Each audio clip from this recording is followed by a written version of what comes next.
people of diverse cultures using the power of their faith to ground their lives and spur them on to amazing heights. Welcome as we appreciate one of life's great portraits. Somewhere by the sea stands a man of honor and duty, a gentleman and soldier dedicated to the safety of all who stand under his guard.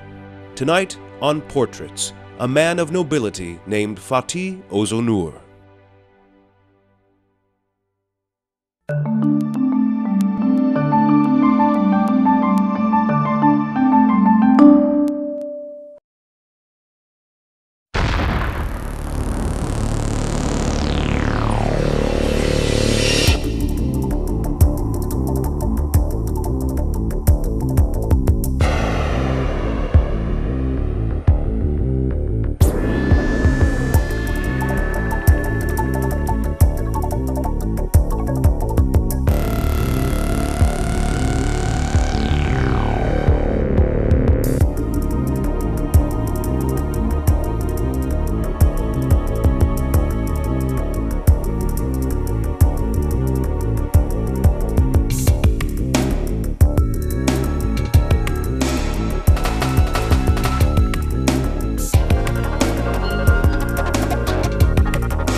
I have been living in the United States almost 10 years. I am in the security field, almost 8 years. Well, I helped one American in the Turkey, so he just asked me, why don't you come to the United States to visit us a couple months, and then you can go back if you want, and if you want to stay, I can help you. The decision to leave Turkey did not come easy for Ozonur. He settled nicely into the disciplined ways of the military and made a nice life for himself. But he would find unexpected happiness across the Atlantic.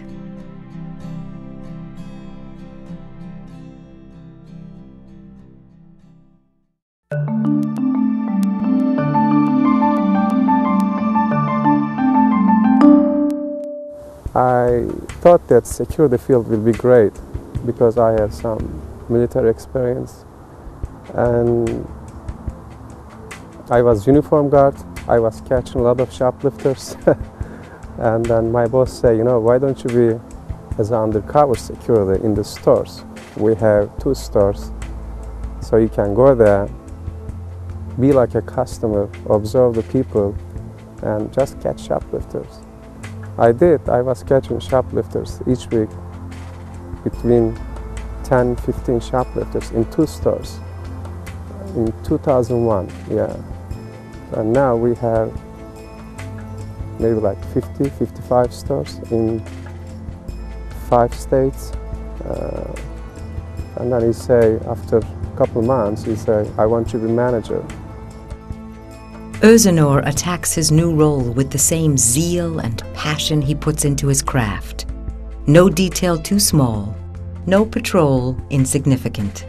It's simple in its complexity. We walk in the store just like customers, grab a couple merchandises, walk around the store, watch the people. If there's anything wrong, if you see anything wrong, just keep your eyes on the person and keep the rules until you stop them, which is you must be 100% sure when they take the item from shop. You must know place of concealment. Make sure to keep your eyes on the person until they leave the store, and you stop them outside. You can do a civilian arrest. You can ask the person cooperate with you, but if they want to go walk, you have no right to chase them, because you are not police officer, you are a security guard. If you touch them, you will have problem. You can be arrested for that. Just happened yesterday. As long as I saw him, I say he's gonna steal. He was acting so nervous, and he took 2 meats and 2 coins, which is like total $18.75. And between aisles, he concealed them under his arm. But he was really acting so crazy, so I didn't want to take any risk. Safety is first thing for other customers too. When you stop the person, sometimes they push you. I mean, anything has happened. You stop somebody who committed crime. I stop him right at the exit door and make sure nobody, the pass next to us. And I said, excuse me, I just want to return the items and leave the store. And he just, got nervous. And what are you talking about? I said, listen, I don't want to embarrass you in front of the people. Let's make the situation light for everybody. Why don't you walk through to that black door, return the items, and I will let you go.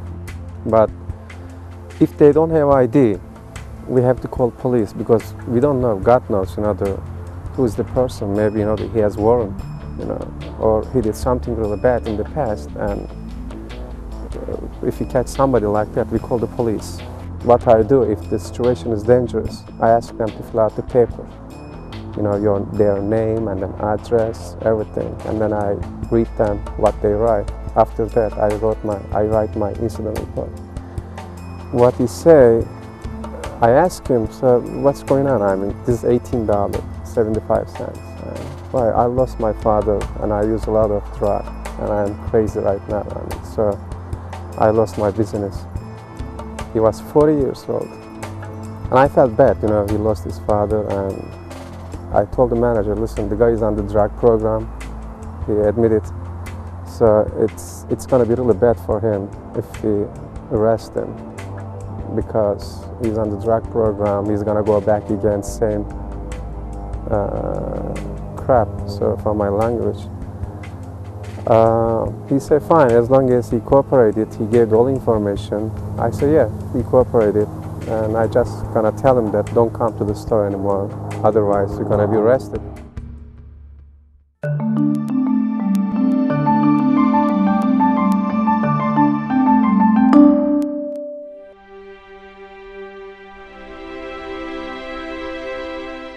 Özenor lives with his wife, Christine, by the sea in West Hampton, New York.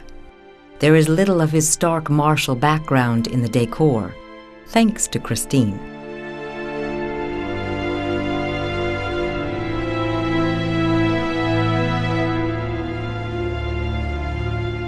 I'm Fatih's wife, and we've been married now for about 6 years. Oh, there have to be some pictures over here with... I came to New York. I was pumping gas and going to school to learn English. We met in a gas station. He was a gas station attendant at my local gas station. She was one of the steady customers.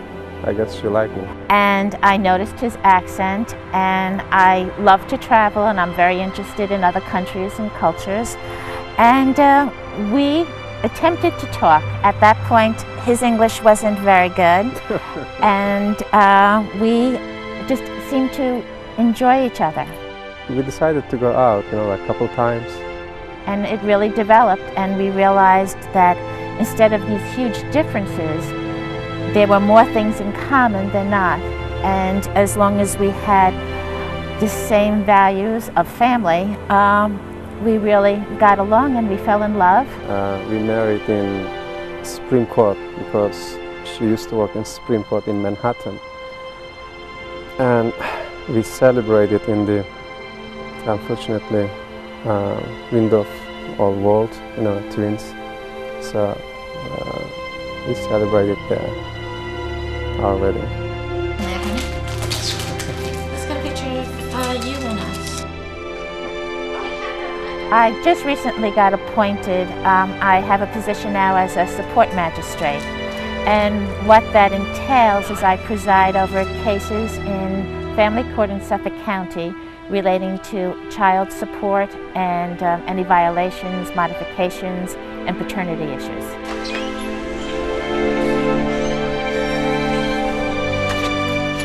We are great, the beach here. As you know, we live in West Hampton Beach. We run. I love running.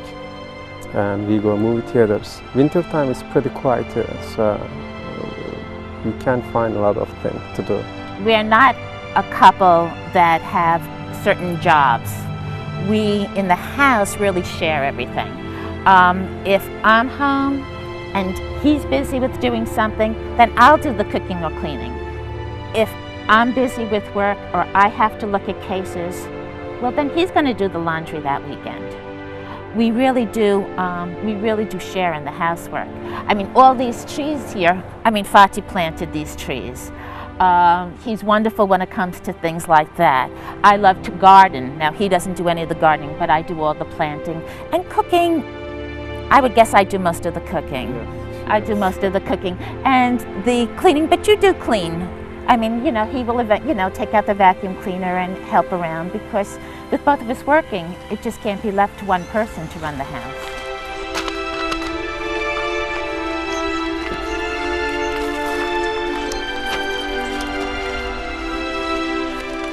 They live as one in their own way.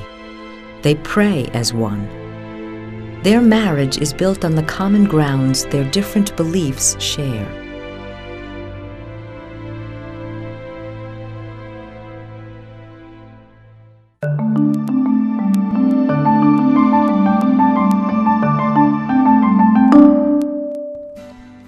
To live in the Hamptons is to have an ever-present escape from the stress of the workday, and to not take advantage of this tranquil retreat would be criminal, to say the least.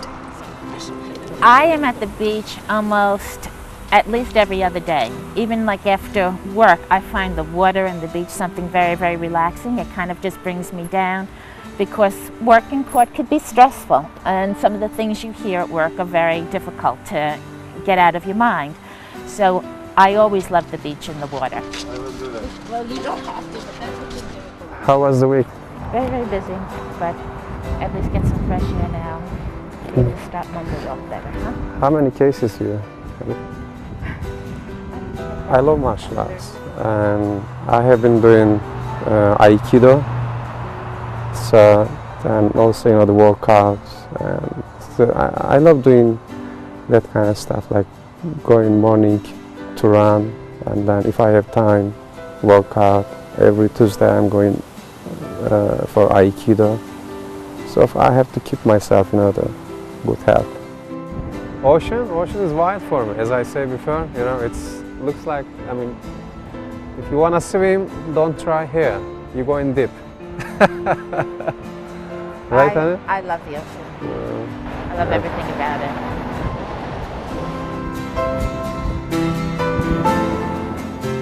As the waves crest along the shore, Uzunur lets down his guard, holsters his armed reserve, and is simply a man in love with a woman.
It is Ramadan.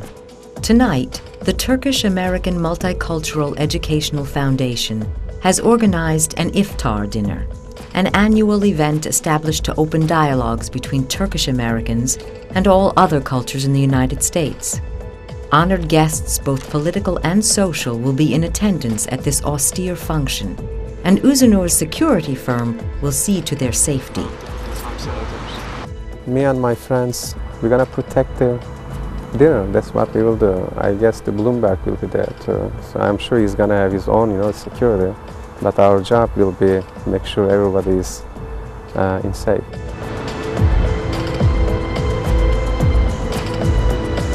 We don't see a lot of people with the passion that he has towards his profession, and by being with him and working with him, we found out that it's sometimes is difficult because he's such a perfectionist towards his profession.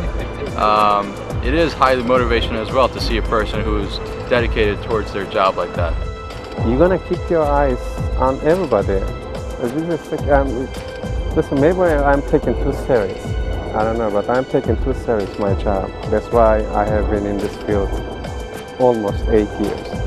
So we're gonna keep our eyes on everybody. Anything is possible. What do you expect? Bloomberg will be there. Some senators will be there. So I don't care. When I'm doing my job, I'm gonna watch even my father. Use that. It's a new one. Okay? Use that. He sets a strict example of discipline and order for his men, same as he did for the servicemen under his watch years ago. His responsibility to the task at hand begins with the preparedness of his staff. I know you guys, you know what is supposed to do, but I want you to be careful tonight more because I believe like 5-6 ambassadors will be ambassadors will be in attendance. 5, I think 5. Make sure be more careful inside. So basically, we'll be stationed at a spot where we just monitor. We're gonna check. We're gonna check when we get inside.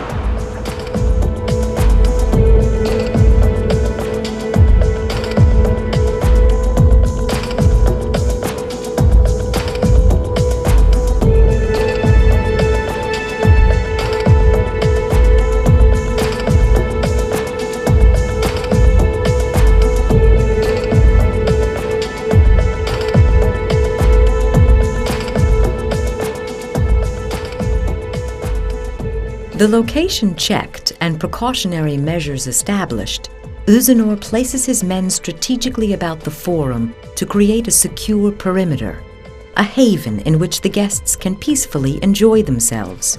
They will be the first line of defense should things run afoul. We are 5 people. We just we get as you see the doors that make sure people don't block the entrance. And then out. Also, we have 2 people inside on the stage. We just want to make sure, as I say, everything is okay, under control. That's what we do. Therefore, I, Helen M. Marshall, President of the Borough of Queens, City of New York, and I only have to do this, do hereby declare October the 18th, 2006, as Time of Day here in Queens.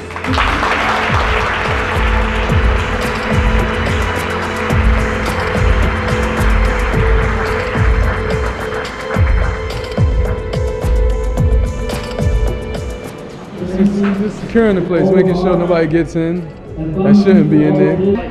It's very important because it's not only you see women and kids, but you see people who really in charge of the nation who is in charge of whatever the capital, should I say the city itself, of the offer. Diplomats, mayors, people like that. So we have to really keep a sharp eye on out people like that, because without them, certain things will be possible. Bringing people together for understanding, for support, for love is a great and glorious work. Knowing and seeking knowledge about each other. During the Ottomans, when they took over all eyes and minds are on the matters at hand, smiling signs that Uzunur and his men are on the job, vigilant in their protective duties. The ideals expressed at the dinner are those espoused every day by Uzunur and his wife. Thus, the importance of the communication established this evening is not lost on them. Their example of mutual religious respect stands as a guiding light for a country struggling with intolerance.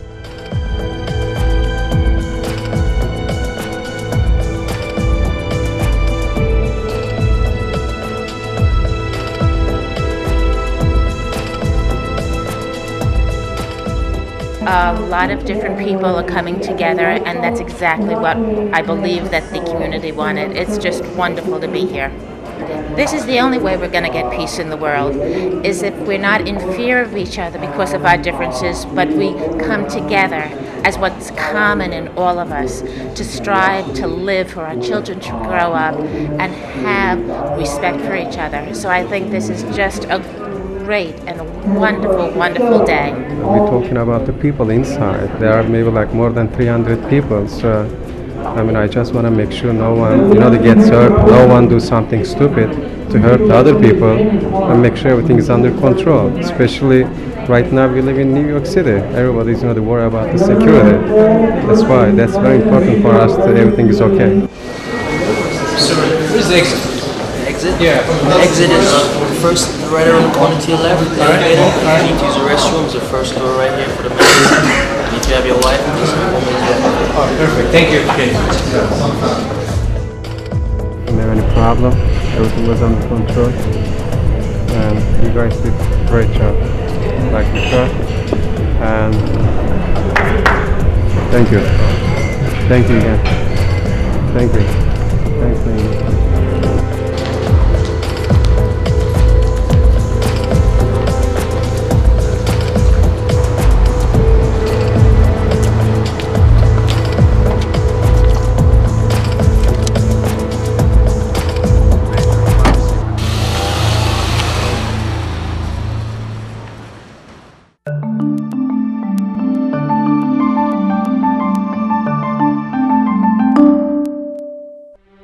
Despite the pride Özdemir shows in his integration into American society, his heart is never far from his Turkish roots. He returns home as often as possible to renew his love affair with his native soil. Back home among friends and family of his youth, Özdemir revisits the paths he blazed in one of the world's hidden treasures, the city of Istanbul, with Christine ever by his side. Not that he could have left her home if he tried. My favorite city has to be Istanbul, and it is probably one of my favorites in the world. I haven't done a tremendous amount of traveling, but I have been in most of Europe, and Istanbul took my heart. Oh, she loves, and she even wants to buy a house in Istanbul.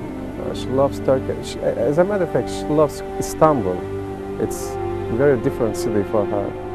Hopefully, inshallah, that we can eventually buy something there in Istanbul where we can, once I retire, split our times between here, because I love the Hamptons and I won't leave the ocean, but also in Istanbul.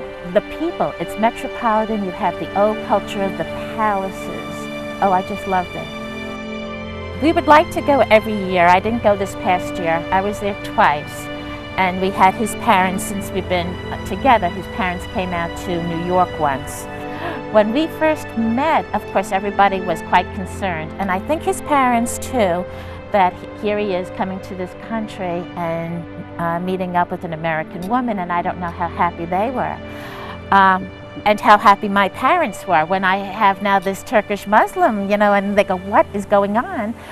But I love his parents, and my parents feel like Fatih is like the son they never had. They constantly call him. We have a wonderful, wonderful relationship. His parents are just a lot of fun, and even though there's a language barrier. Not for my father. Oh, but you don't even feel it. Like, you go into the house and all you do is feel is love and care, and so it's absolutely wonderful. It's wonderful.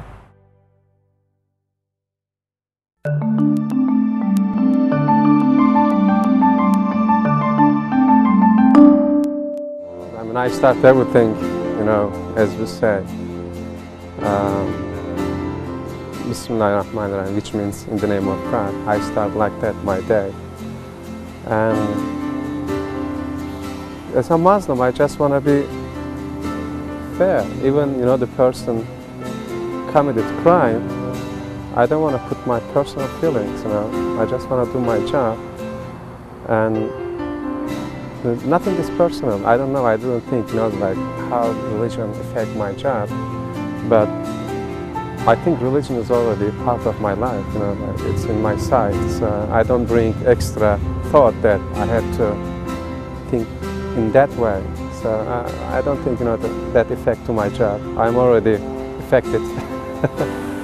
It's been really wonderful to be with Fatih, and he introduced me not only to his community, but to a lot of the activities that he's involved in.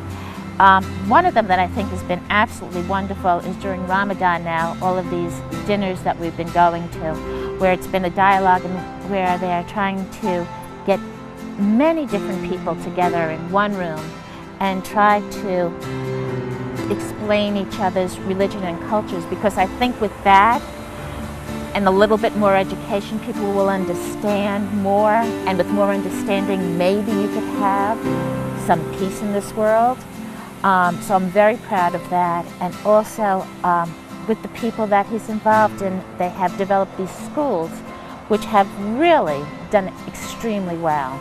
From what I could gather, and I've gone to many of the graduations, and these children are getting not just a wonderful education, you could see them excelling in life, that they're learning to keep their Turkish culture, keep their religion, yet be integrated into the American society. And that's what we want. I mean, that's what I think makes a better world, because we don't want people coming into a country and just staying one solid group.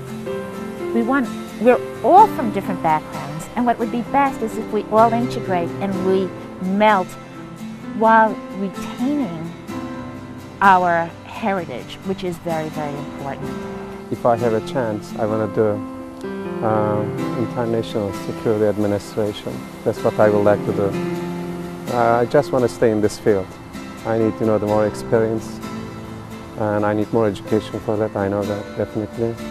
So I just want to keep myself in this field to do international security administration. Well, I really hope it holds for, many, many, many years of happiness and health. That, I know he's working hard and I'm working hard, and we've been very, very, very blessed with our lives. And I hope it continues, and I guess until we die.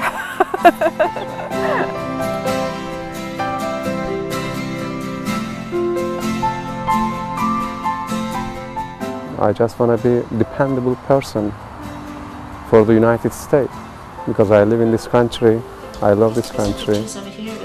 Öznur stands as a role model for Muslim Americans and Americans in general. Fatih Öznur reflects the polar opposite of the negative Islamic images that the country is inundated with daily. His is a position of security and protection, a sanctuary held with honor and respect. These are not just the trappings of the man, but also the testaments of his faith. And he'll share this with you sometime, after all are safe and sound. Ordinary people making extraordinary contributions to the world, opening minds and touching hearts with their stories. Tune in next time on Portraits.